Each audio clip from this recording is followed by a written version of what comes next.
Comment savoir de combien d'argent j'ai besoin pour réaliser mon projet?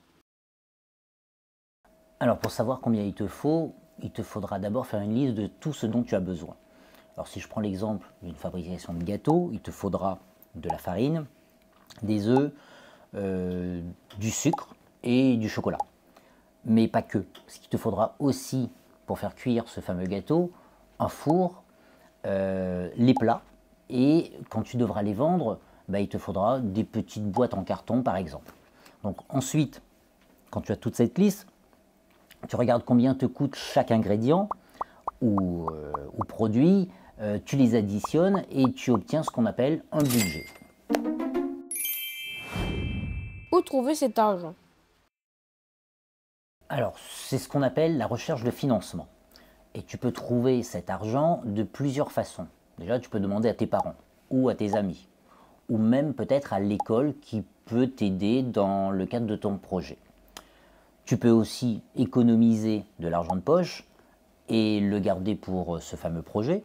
Et parfois, tu pourrais même demander à quelqu'un d'autre ou à un partenaire de t'accompagner dans ce projet. Par contre, il faudra partager les revenus, les recettes de tout ce que tu gagnes sur la vente de tes gâteaux, par exemple. Comment savoir combien coûte notre projet? Alors, tu dois commencer par calculer tout ce que tu dépenses pour fabriquer ce produit. Alors si je reprends l'exemple des gâteaux, il te faudra compter le prix de la farine, celui des œufs, du lait, du chocolat, du sucre, mais aussi celui de l'électricité pour faire cuire ces gâteaux. C'est ce qu'on appelle le coût de revient. À quel prix vendre mon produit? Alors on a déjà calculé le coût de revient du gâteau. Disons par exemple qu'il nous a coûté pour le fabriquer 2 euros. Donc pour fixer ton prix de vente, tu devras rajouter une partie pour toi. Donc par exemple, on peut dire que tu rajoutes 3 euros. Donc ton prix de vente serait donc fixé à 5 euros.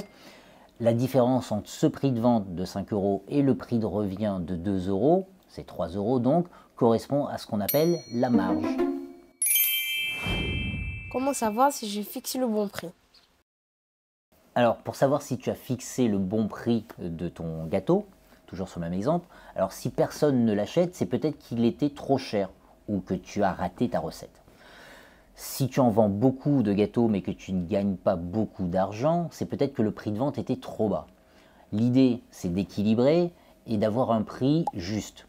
Donc pas trop cher pour que les gens l'achètent et pas trop bas pour que tu gagnes un peu d'argent. Et si tu gagnes de l'argent, c'est ce qu'on appelle faire des bénéfices.